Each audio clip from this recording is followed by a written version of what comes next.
गणेशाय नमः।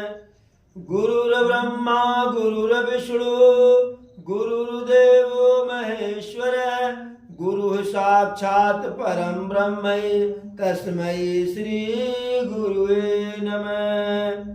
बंदौ तुलसी के चरण बंदौ तुलसी के चरण जिनकी न्यो जग काल कलि समुद्र डूबत लख्यो प्रगट्यो सप्त जात। कथा आरंभ होतु है सुनो वीर हनुमान आई के आसन लीजिए सखा सहित भगवान। तनु पुल के हरस सुनी तन पुल के हरस सुनी बेनी बचन अनुकूल भरत धन्य कहि धन्य सुर हर्षित वर सही फूल। प्रमुदित तीरथ राज निवासी बैखानस बटु गृह उदासी। कहीं परस पर मिल 10 पाचा भरत सनेहु शील सुचि साचा।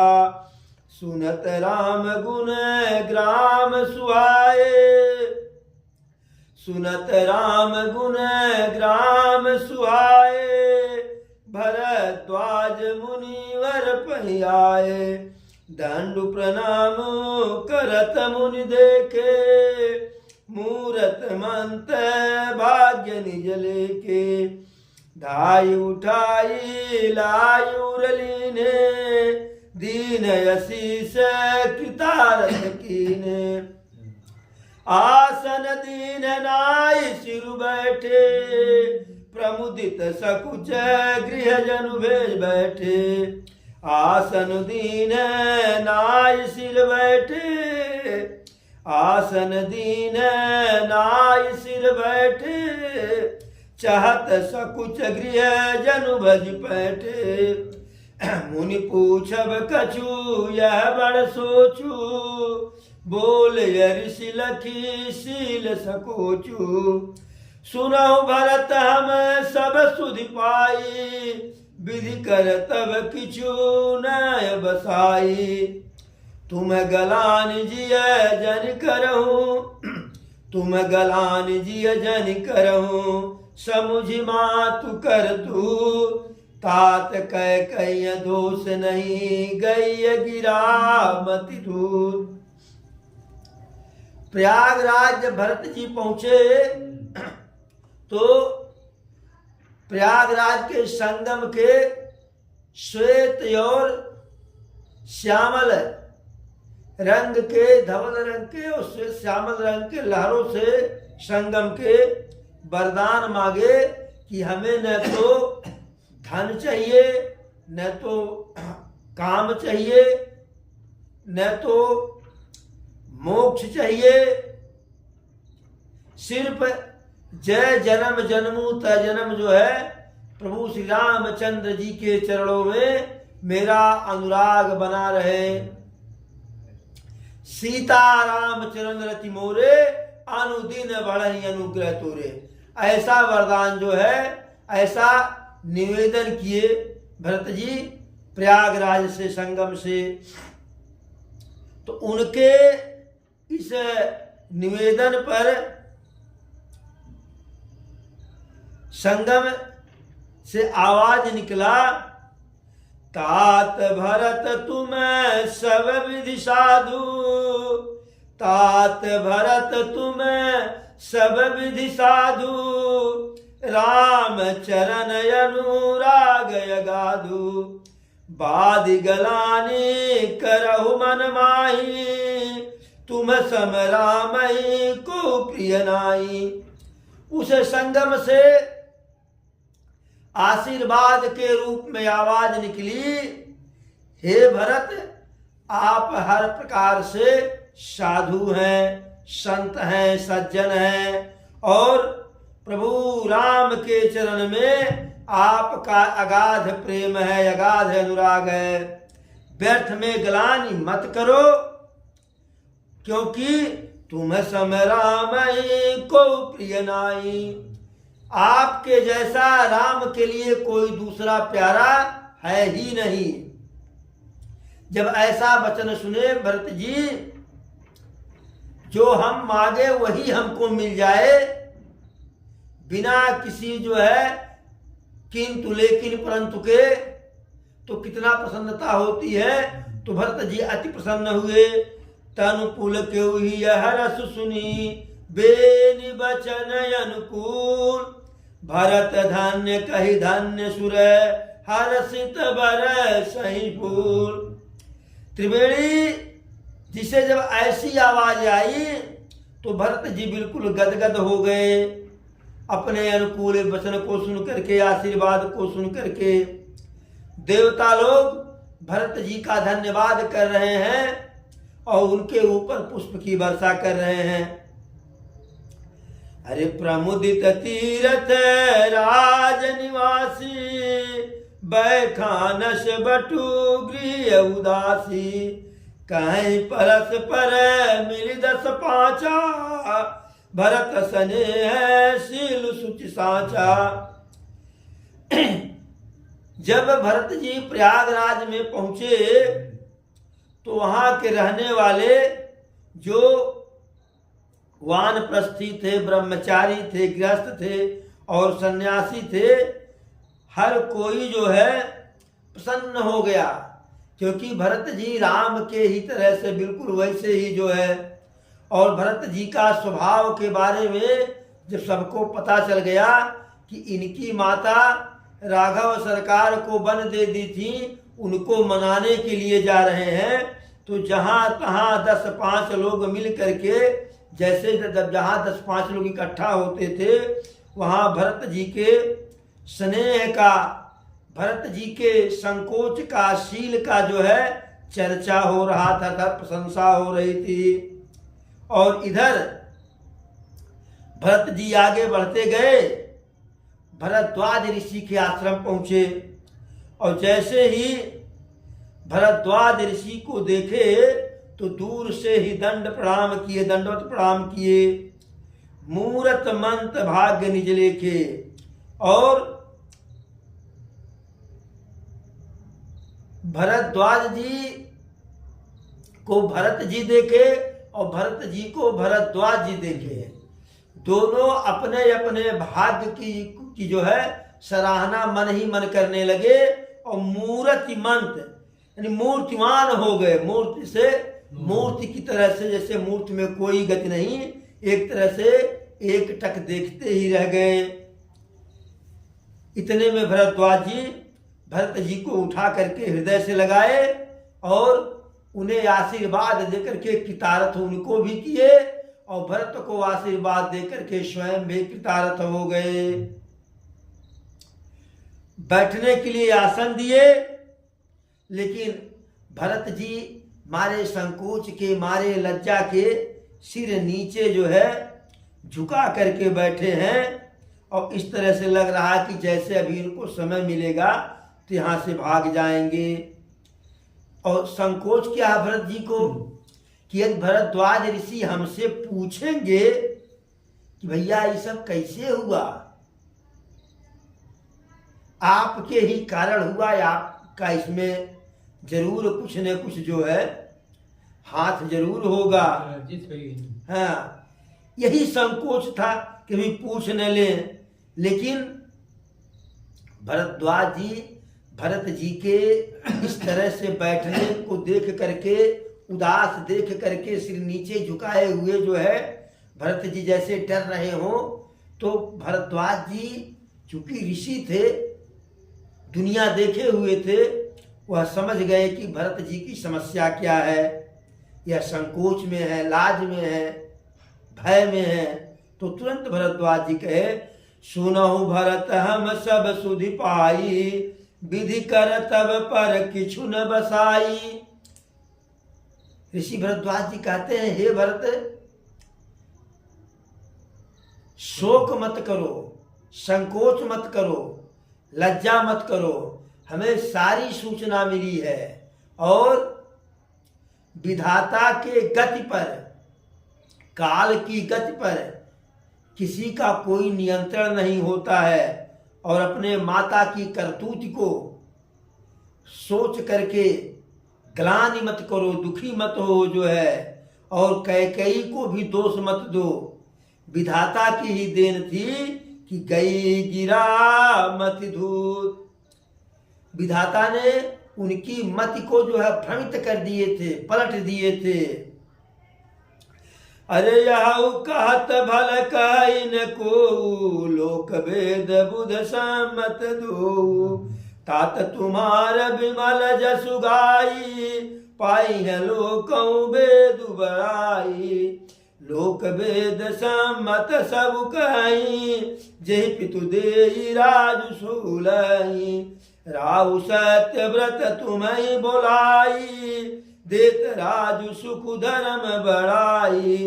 राम गमन बन अनरथ मूला, जो सुनि सकल विश्व भई सूला। स्वभावी बस रानी यानी, करि कुचाल यंतहि पछितानी। तहु तुम्हार यलप अपराधु, कह सो अधम अयान यसाधु।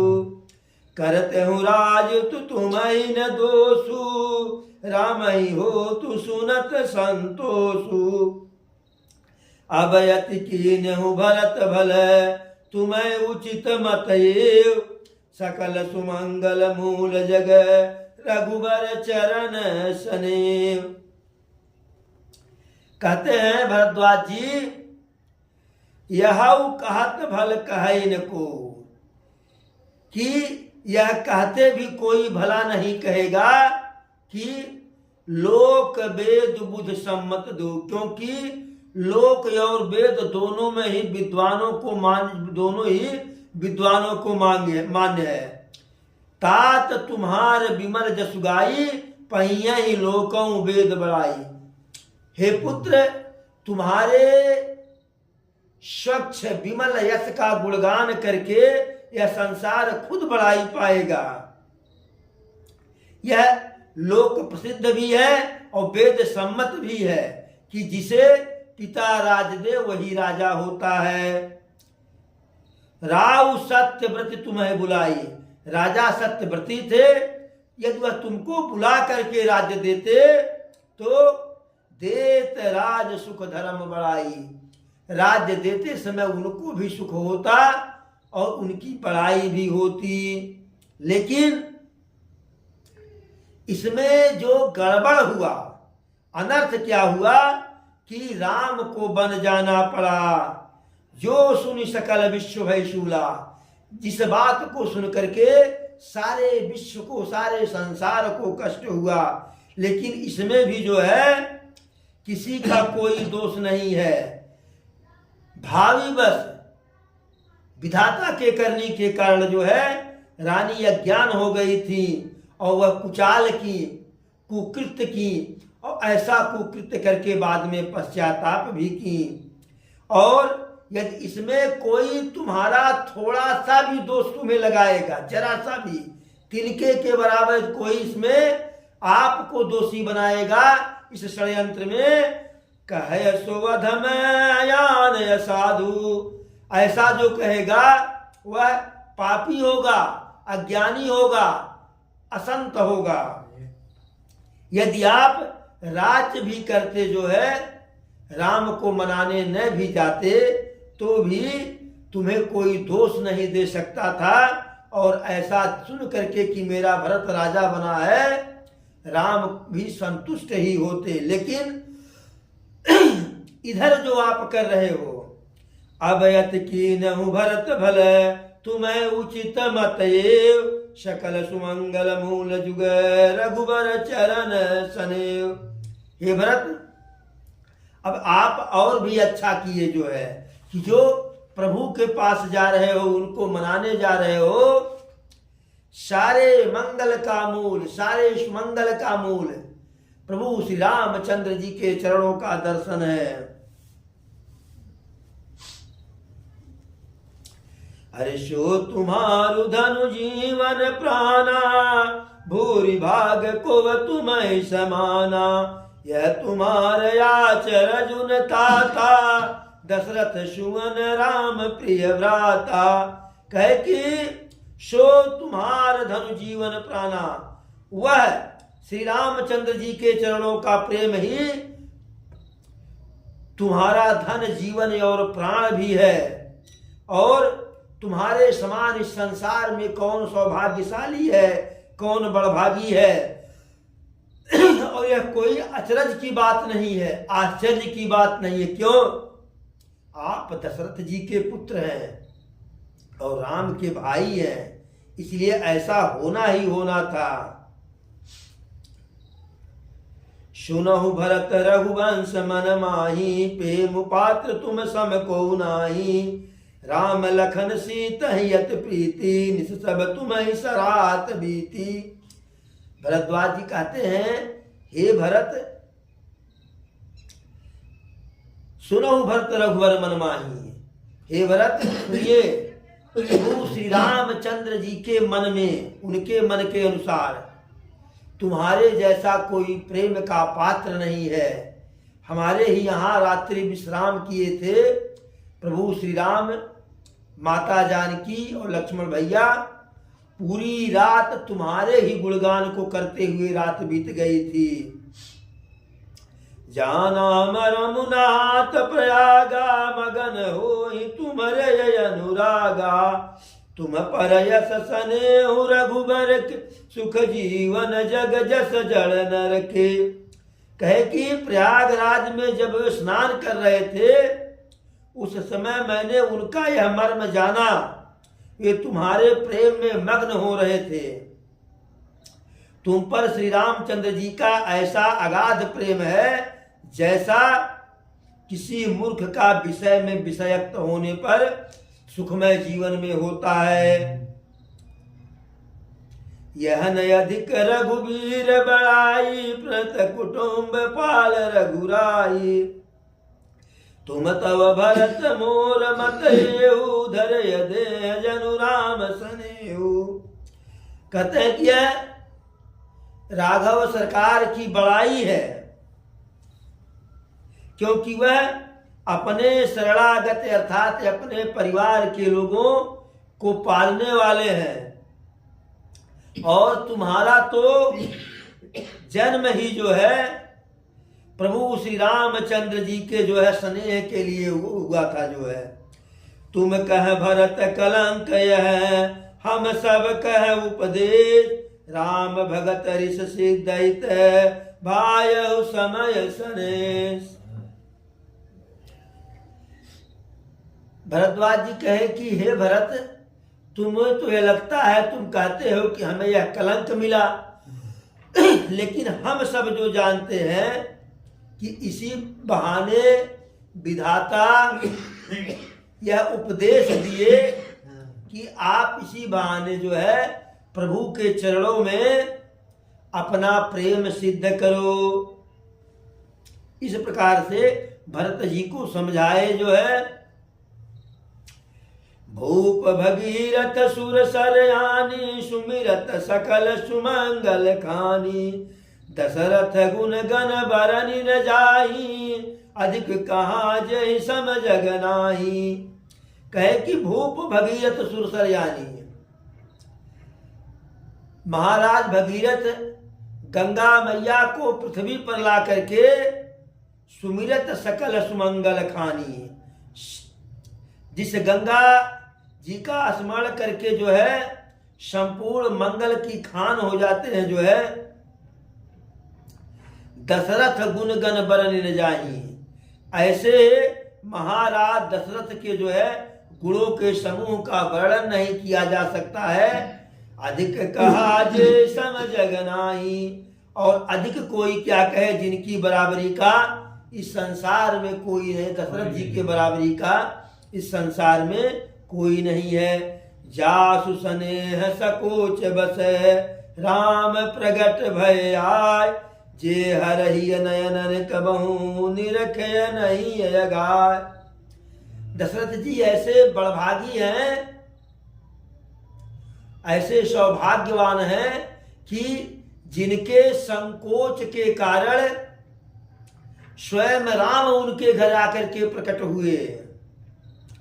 जे हर ही नयनन कबहु, वह राम कि जिनका दर्शन करते हुए शंकर जी के नेत्र कभी अघाते नहीं है, वही बाल राम जो है आपके यहाँ दशरथ जी के यहाँ प्रकट हुए जो है।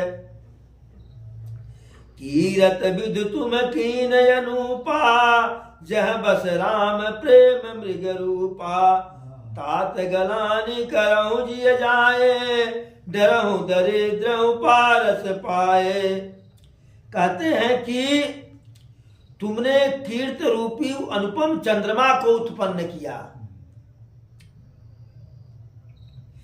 भरत जी से भी बढ़कर के आपने कीर्त रूपी अनुपम चंद्रमा को उत्पन्न किया, जिसमें श्री राम प्रेम ही हिरण के चिन्ह के रूप में बसता है। और तात गलानि करहु जिय जाए, हे पुत्र आप व्यर्थ में ग्लानि मत करो, दुखी मत हो। डरहु दरिद्र पारस पाए, जैसे आप तो ऐसे डर रहे हैं कि जैसे कोई गरीब पारस पत्थर भी पा जाए तो उसको यह भय लगता है कहीं ऐसा न हो कि इसके छुआने से भी जो है कोई धातु सोना न बने।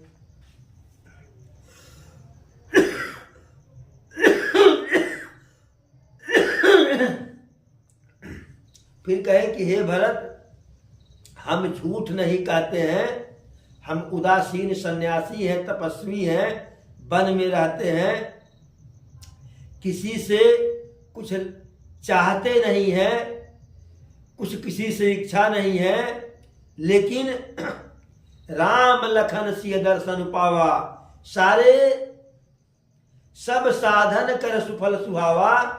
जो मैंने आज तक तपस्या किया उस सारे तपस्या का एक ही फल हमको मिला, राम लखन सिय दर्शन पावा। राम लक्ष्मण और सीता जी का दर्शन हमको मिला। और अरे तेहि फल कर फलु दरस तुम्हारा, सहित पयाग सुभाग हमारा। और उस जो वह फल हमको मिला सीताराम और लक्ष्मण के दर्शन का, उस फल का दूसरा फल क्या मिला कि आपका दर्शन हमको मिला। यदि राम वन को न आए होते तो हमारे यहाँ नहीं आए होते, और राम हमारे यहाँ न आए होते तो आप हमारे यहाँ नहीं आए होते। अर्थात मेरे सारी तपस्या का फल क्या है कि सीता राम लक्ष्मण का दर्शन पाया, और उस फल का दूसरा फल जो ब्याज हमको मिला कि आपका दर्शन मिला।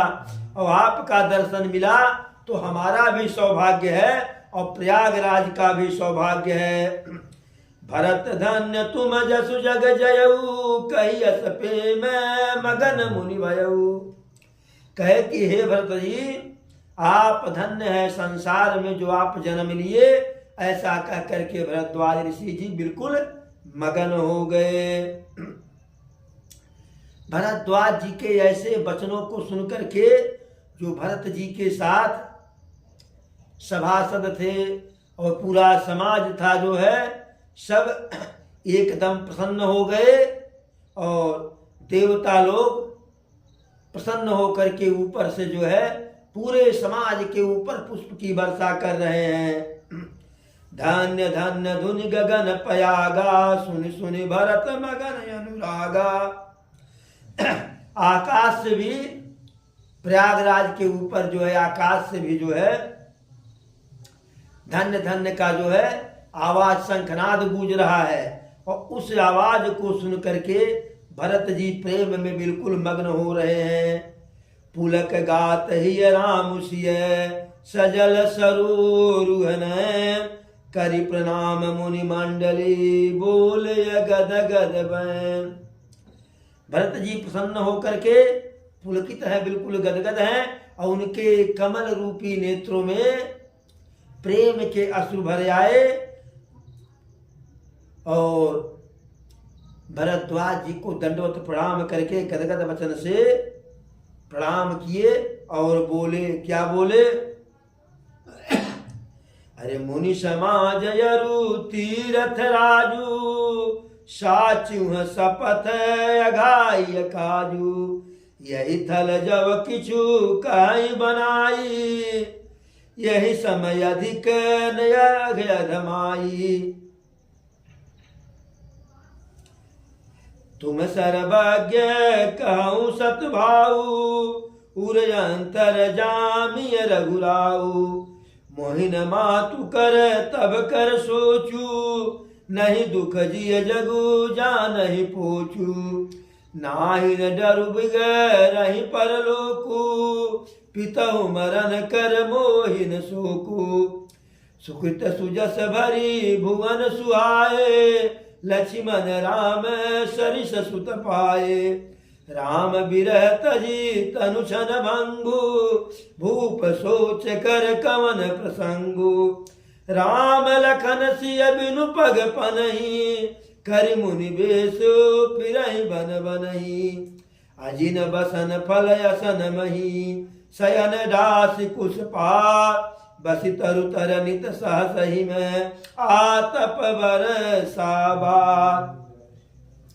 भरत जी कहे सबको प्रणाम करके, सारे मुनि मंडली समाज को, कि देखिए मैं जो कह रहा हूं उसमें कुछ बनावटी नहीं है। आप सब भी सर्वज्ञ हैं और प्रभु श्री राम सबके हृदय को जानने वाले हैं, सबके मन की बात को जानने वाले हैं। हमें माता ने जो कुकृत किया उसका सोच नहीं है, और न तो जो है यह संसार हमको क्या समझेगा इसकी भी चिंता नहीं है।